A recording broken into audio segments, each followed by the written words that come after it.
오늘은 그리스도인의 모습이라는 제목으로 하나님의 말씀을 나누고자 합니다. 1977년 미국 뉴욕시에서 7월 13일 날 25시간이나 되는 정전 사태가 벌어졌습니다.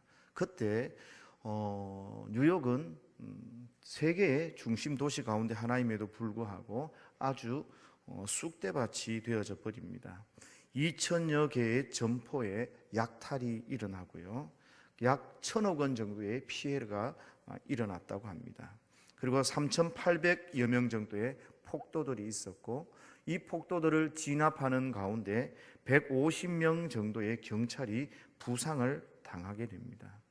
그리고 650여 군데의 시설에 불이 나고 방화가 일어나는 아주 엄청난 일들이 벌어지게 됩니다. 그리고 1,800여 가운데 1,800여 회나 소방서에서도 비상이 울리는 그런 엄청나고도 어이없는 일들이 뉴욕시에서 일어납니다. 그래서 한 분은 이런 표현을 했습니다.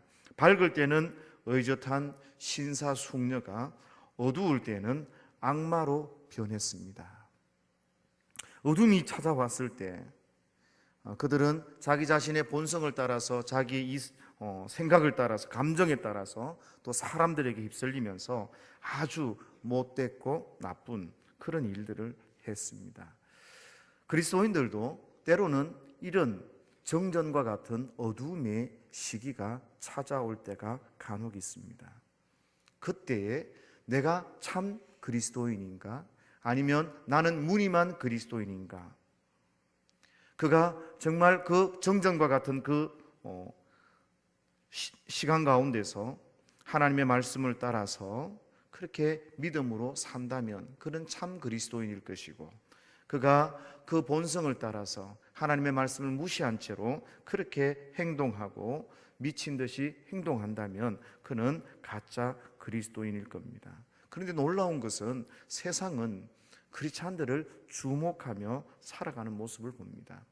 어떤 사람이 자기가 기대하는 그런 모습에 크리스찬들이 그 기대에 미치지 못하면 지탄을 받기도 하고요, 또 그 기대에 미치면 많은 사람들이 그 예수 믿는 사람들을 칭찬하기도 하는 것을 봅니다.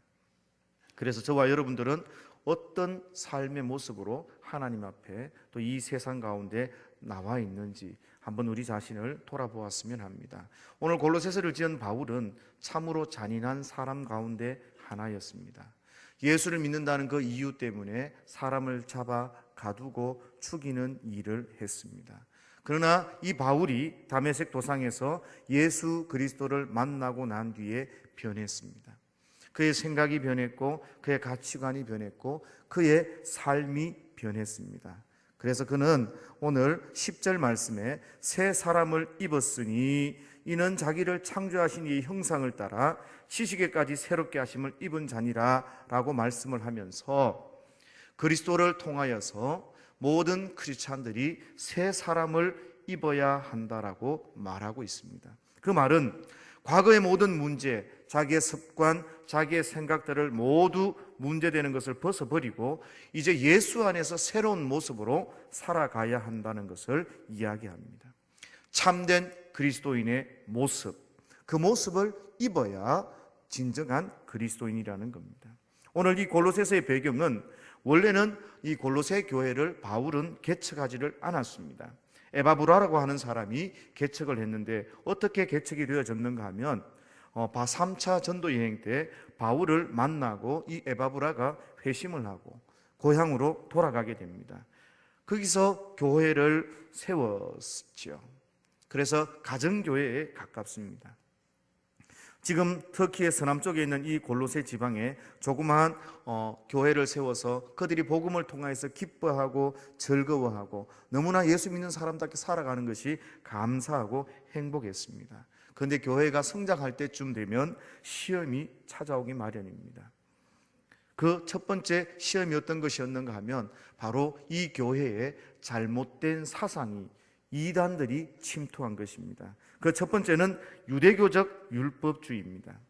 예수님을 믿는 것은 좋은데 예수님을 믿는다고만 해서 천국에 간다는 것, 하나님의 백성이 된다는 것 조금 부족한 것 같지 않니? 착한 행실도 있어야 되고 율법을 지켜야 구원을 받을 수 있다는 논리입니다. 그리고 또 하나는 영지주의입니다. 물질은 악하게 생각하고 정신, 영혼을 중요하게 생각합니다. 여기에서 발전된 많은 어떤 신학적 이야기들은 바로 예수님을, 몸으로 오신 예수님을, 인간으로 오신 예수님을 부정하고 그냥 오직 하나님으로만 믿게 되고, 영적인 것은 중요하고 지식적인 것은 중요하지만 이 살아가는 이 삶의 이런 일들은 중요하지 않다는 거죠. 좀 쉽게 이야기해서 믿음만 있으면 내가 막 살고 아무렇게나 행동하고 이렇게 해도 큰 문제가 되어지지 않는다는 겁니다. 한쪽은 착한 선한 행실을 해야 되고 또 율법을 지켜야 되고, 또 한쪽은 마음만 하나님 앞에 가 있고 믿음만 있으면 되지 않느냐, 대충 살아도 된다라는 이런 이단들이 들어와서 시험대 위에 올라가게 됩니다. 그래서 에바브라가 바울을 찾아가서 감옥에 있던 이 바울이 골로새 교회를 향하여서 믿음을 든든히 하기 위해서 이 편지를 쓰게 되는 겁니다. 그래서 이 골로새서의 핵심은 바로 예수 그리스도는 하나님의 아들이고 바로 예수님은 사람으로 하나님으로서 우리를 구원하신 온전한 구세주라는, 또 하나는 성도는 이 예수 그리스도를 구주로 받고 생명의 주인으로 영접했으면 그 예수 믿는 사람답게 살라는 겁니다. 말로만 그렇게 하지 말고 생각으로만 믿는다고만 말하지 말고 변화된 삶, 정말 그리스도로 옷 입은 그런 삶을 살아가라고 우리에게 말씀하는 것입니다. 그래서 오늘 저와 여러분들 가운데는 이런 삶의 모습이 없지 않는가라는 것들을 생각하면서 오늘 그리스도인의 참된 모습이 어떤 것인지 생각해 보고자 합니다. 먼저 바울은 12절 말씀을 통해서 우리에게 예수 그리스도로 말미암아 새 사람을 입는데 긍휼과 자비와 겸손과 온유, 오래 참음을 옷 입으라고 말씀하고 있습니다. 옷은 그 사람의 인격과 신분을 드러낼 수 있습니다. 외적인 치장에 불과하지만 그러나 그 사람의 직책에 맞는 그런 옷이 있고 또 그 사람에게 그런 영향력을 미치는 것을 보게 됩니다. 군인이 옷을 입으면 씩씩해지고 어떤 관사에 있는 분들이 제복을 입고 했을 때는 단아하고 예쁜 모습들을 보게 되는 것입니다. 그런 것처럼 오늘 바울은 저와 여러분들에게 거룩한 옷을 입으라고 말씀하고 있는 겁니다. 예수 믿는 사람답게 예수의 그 거룩함을 옷 입어야 된다는 겁니다. 그 인격이 변화된 참으로 아름다운 삶의 옷을 입으라는 것입니다. 외국 속담에 이런 이야기가 있습니다. 수도복을 입었다고 다 수도사가 되는 것은 아니다. 그렇습니다. 수도복을 입는 것으로 끝나지 않습니다. 수도사가 갖추어야 될 인격과 덕망을 갖추고 그에 걸맞은 지식을 갖추어야 하듯이 예수님을 믿는다고 하고 성경책을 들고 다닌다고 하고 교회에 나온다고만 해서 성도가 되는 것은 아니라는 겁니다. 그 삶의 덕목 속에서, 삶의 인격 속에서 드러나고 나타나고 예수님의 마음이, 예수님의 인격이, 예수님의 그 가치관이, 예수님의 그 말씀이 드러나야 한다는 것이죠. 그래서 5가지 이런 새로운 옷을 거룩하고 긍휼과 자비와 겸손과 온유와 오래 참음을 옷 입으라고 말씀하는 것입니다. 누가 이런 거룩한 삶을 살았겠습니까? 우리의 본이 되시는 분은 바로 예수 그리스도입니다. 그래서 우리는 그분을 따라서 우리의 삶에 적어도 자비하심과 긍휼과 온유와 오래 참음을 옷 입는 삶을 살아야 하는 것입니다. 예전에 황희정성이라는 분이 계셨죠. 그런데 이 황희정성에게도 개망난이 같은 아들이 있었습니다. 날마다 술을 먹고 방탕한 그런 개망난이었나 봅니다. 하루는 술이 아주 만취가 되어서 자기 집 대문 앞을 들어오는데 이 황희정성이 의관을 새롭게 하고 다 머리에 모든 것을 갓을 쓰고 아주 정중하게 그 아들을 향하여서 큰 절을 하는 겁니다. 아무리 술을 취했지만 자기 아버지가 자기에게 그 시대에 절을 하는 것 깜짝 놀랍니다. 아버지 왜 이러십니까? 무슨 일이 있으십니까? 그때 이 황희정성이 이런 이야기를 합니다. 아비의 말을 듣지 않고 아들의 모습이 없으니 어찌 내 집 사람일 수 있는가? 나그네가 우리 집에 왔으니 제가 예를 갖추어서 절을 하는 것이 마땅하다고 생각합니다. 그 이야기를 들은 그 아들이 내가 아버지 얼굴을 먹칠을 하고 살고 다니는 사실을 깨닫고 변화가 되어졌다는 겁니다. 바로 저와 여러분의 신분이 어떤 것인지를 한 번쯤 기억하시기를 바랍니다. 여러분은 영원한 하나님의 나라의 백성입니다. 바로 하나님의 아들입니다. 그렇다면 그 자녀답게 살아야 되지요. 에베소서 4장 24절 말씀처럼 하나님을 따라 의와 진리의 거룩함으로 지으심을 받는 새 사람을 입으라. 새 사람을 입으라. 아직도 옛날 성질 그대로이십니까? 아니면 여러분 마음속에 아직도 잔인한 마음이, 강포한 마음이 있습니까? 그렇다면 여러분들은 아직도 예수의 사람이 아닙니다. 여러분들 마음속에 적어도 너그러운 마음이 있고 긍휼한 마음이 있고 자비로운 마음이 있고 온유한 마음이 있어야 하는 겁니다. 우리 이웃을 보고 우리의 주위를 향하여서 따뜻한 마음과 예수 그리스도의 그 사랑을 가지고 다가갈 수 있는 그런 마음들이 있어야 합니다. 여러분들이 형제 자매를 향하여서 용서하고 여러분 형제 자매를 향하여서 따뜻하게 불쌍히 여기는 그런 마음들이 있어야 하는 겁니다. 그런 마음이 없다면 내 안에 주님이 정말 나를 주장하고 계시는지 우리는 우리 자신을 한 번쯤 돌아보아야 하는 겁니다.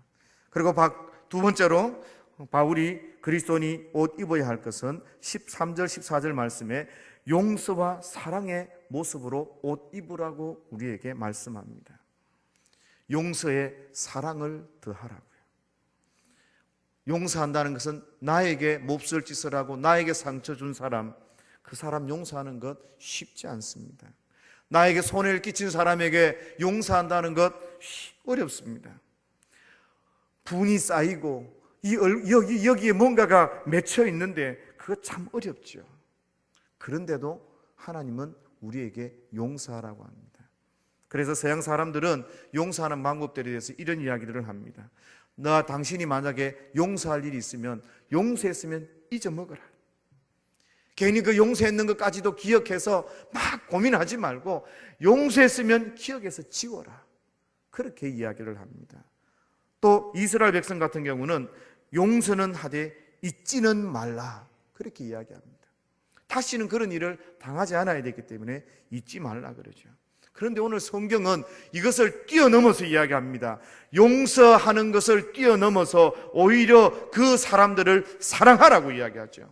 로마서 12장 20절에 내 원수가 줄이거든 먹이고 목마르거든 마시우게 하라.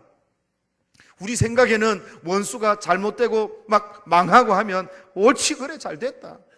잘됐다. 하나님의 심판이 임했다. 그렇게 생각하지 않겠습니까? 그러나 주님은 우리에게 말씀하기를 줄이거든 먹여주고 목마르거든 마시게 하라. 하나님께서 그 일들을 하게 하고 하나님께 원수 갚는 것이 있고 하나님께서 하시는 그 일들을 네가 하려고 하지 마라. 너는 오히려 주의 말씀을 따라서 사랑하고 용서하라. 고린도서 13장에서 저와 여러분들에게 주님이 말씀하시는 것이 무엇입니까? 사랑은 오래 참고 온유하며 시기하지 아니하며 질투하지 아니하며 썩내지 아니하며 참으며. 하나님께서 우리에게 사랑하는 삶을 살라고 말씀합니다. 우리에게 모든 것이 불사르게 내어주는 그런 그 일들이 있다 할지라도 사랑이 없으면 아무것도 아니라고 주님이 말씀하시는 거죠. 사랑하라고 우리에게 말씀합니다.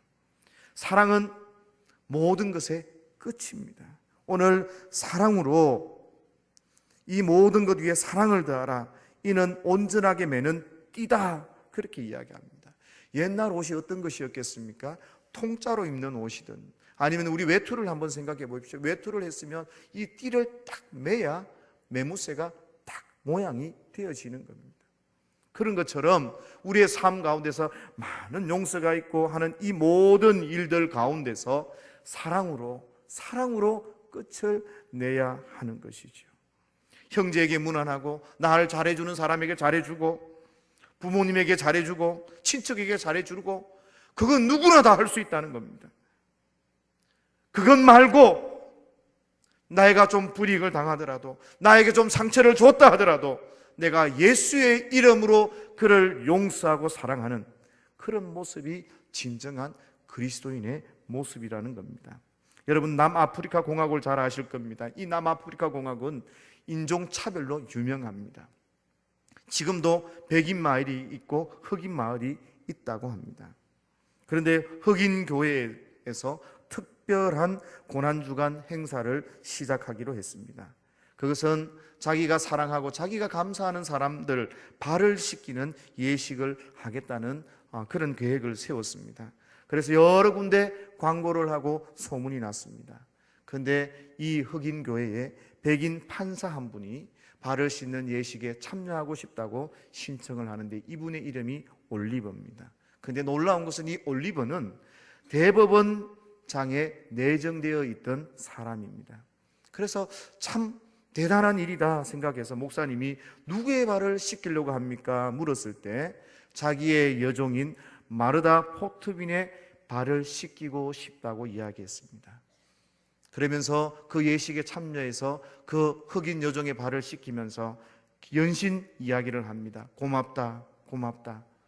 네가 나를 위해서 헌신한 그 모든 것이 고맙다. 그렇게 이야기하면서 마지막에는 그 발에다가 키스를 하는 겁니다. 그렇게 해서 참 은혜롭게 모든 것이 끝났습니다. 그런데 문제가 생기게 됩니다. 백인이, 그것도 대법원장에 내정된 이 사람이 흑인 마을에 가서 흑인 그 발을 맞추고 발을 씻겠다는 게 도무지 용서가 되지 않는 겁니다. 그래서 말썽이 일어난 겁니다. 그래서 대법원장에서 이게 올라가지를 못하고요. 그러고 나서 또 계속해서 문제가 생겨서 자기 판사직에까지 쫓겨나게 되었습니다. 너무 힘든 그런 상황이 되어진 것을 알고 이 흑인 목사님이 위로차 찾아갔습니다. 그때 이 올리버 판사가 이런 이야기를 했답니다. 목사님, 판사직도 사회적인 지위도 무덤에 갈 때는 먼지와 같습니다. 그런 것보다 하나님이 주신 사랑과 감사가 더 중요하지 않겠습니까? 그런 이야기를 했다 그래요. 이게 바로 그리스도인의 모습 아닌가요? 어렵지요. 그래도 우리는 사랑해야 합니다. 때로는 희생을 필요로 하고 대가가 필요합니다. 그러나 사랑하며 사는 것이 성도의 모습이고, 용서하며 사랑하며 살고 그것들을 위해서 몸부림치는 것이 바로 사랑하며 사는 사람이, 그것이 바로 성도라는 겁니다. 세 번째로 그리스도인들이 옷 입어야 할 것은 기쁨과 감사의 모습입니다. 15절 16절 말씀을 보면 하나님께서는 우리가 기뻐할 것을, 감사할 것을 기대하고 있습니다.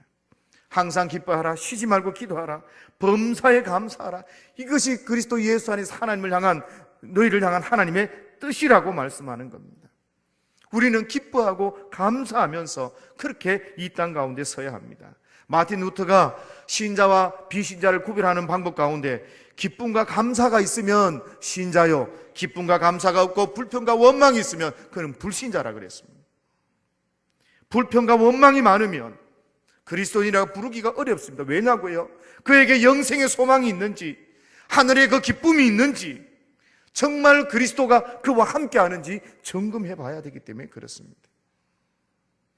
찬송가 289장에 보면 주 예수 내 마음에 들어와 계신 후 변하여 새 사람 되고 내가 늘 바라던 참빛을 찾음도 주 예수 내 마음에 오심, 주 예수 내 마음에 오심, 주 예수 내 마음에 오심, 물밀듯 내 마음에 기쁨이 넘침은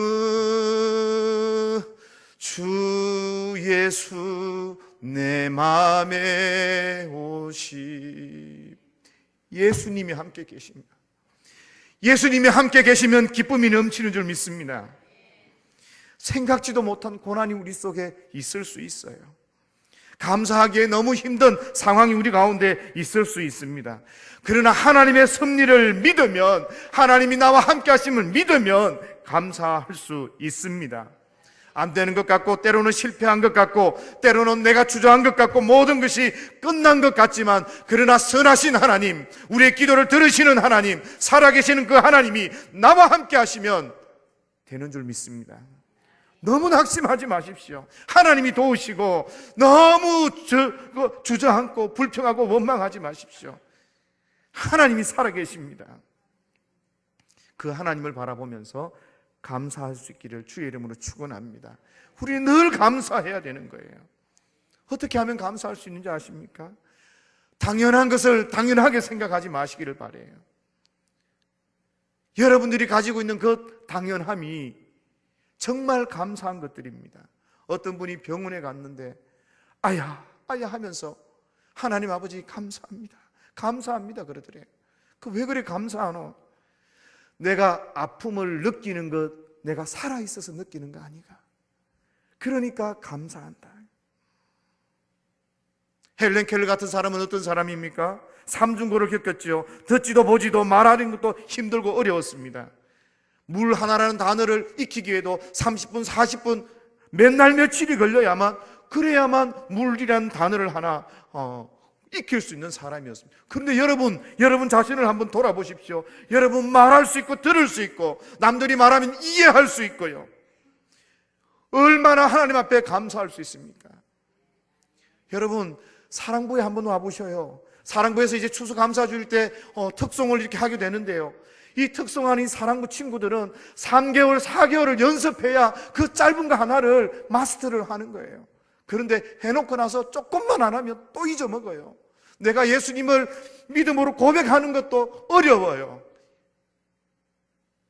그런데도 그 가운데서 예배하고 찬양하고, 여러분들 그것을 보면 여러분들 감사가 넘치지 않습니까? 얼마나 당연하다고 생각했던 것들이 당연하지 않는지. 여러분 감사하는 삶이 되시기를 주의 이름으로 축복합니다. 그리고 또 사랑부도 우리 친구들이 그 추수감사주일 찬양제에 다 올라오면 여러분들 그냥 들으시면 안 돼요. 다 끝나고 나면 막 일어서서 박수치고 막 얼마나 격려를 해주실 줄 믿습니다. 오늘 그렇게 안 하시는 분은 오늘 예배 참석 안 하신 분인 줄 압니다. 우리가 곰곰이 따져보면요, 감사거리가 너무너무 많아요. 감사하셔요. 그리고 나서 천국의 소망이 있음에 감사하십시오. 우리에게는 천국이 있어요. 이 땅이 끝이 아니에요. 하나님의 나라가 우리 가운데 있습니다. 우리가 어떤 사람입니까? 천사도 흠모하고 천사도 부러워한다는 바로 예수 그리스도의 그 피값을 주고 사신 거룩한 하나님의 백성인 것입니다. 이 세상이 끝이 아닐진데 우리가 저 천국의 소망을 가지고 있으면 우리는 감사하고 기뻐하고 우리 가운데 어떤 일이 있다 할지라도 하나님이 나와 함께 하심을 믿고 이길 수 있는 줄 믿습니다. 그래서 예수 믿는 사람은 감사하며 그렇게 기뻐하며 사는 것이지요. 오늘 우리에게 주어진 이 새 사람을 입는 것 왜 이렇게 중요한지 아십니까? 행함이 없는 믿음은 죽은 믿음이라고 했습니다. 그래서 우리가 우리의 삶 가운데 이런 인격적이고 거룩한 삶을 통하여 우리의 믿음을 드러내지 않는다면 우리의 믿음은 가짜이기 때문에 그렇습니다. 여러분들이 예수를 사랑하십니까? 여러분들이 예수님을 믿습니까? 그렇다면 여러분들의 삶의 변화가, 여러분의 인격의 변화가 있기를 예수님의 이름으로 축원합니다. 그 변화를 위해서 몸부림치시기를 바랍니다. 내가 잘 되지 않는다 할지라도 내가 쳐서 복종시켜서 예수의 말씀 앞에, 하나님의 말씀 앞에 자기 자신을 철저히 죽이고 인격적인 변화를, 그리고 삶의 변화를 가져오는 그런 귀한 삶이 되시기를 예수님의 이름으로 축원합니다.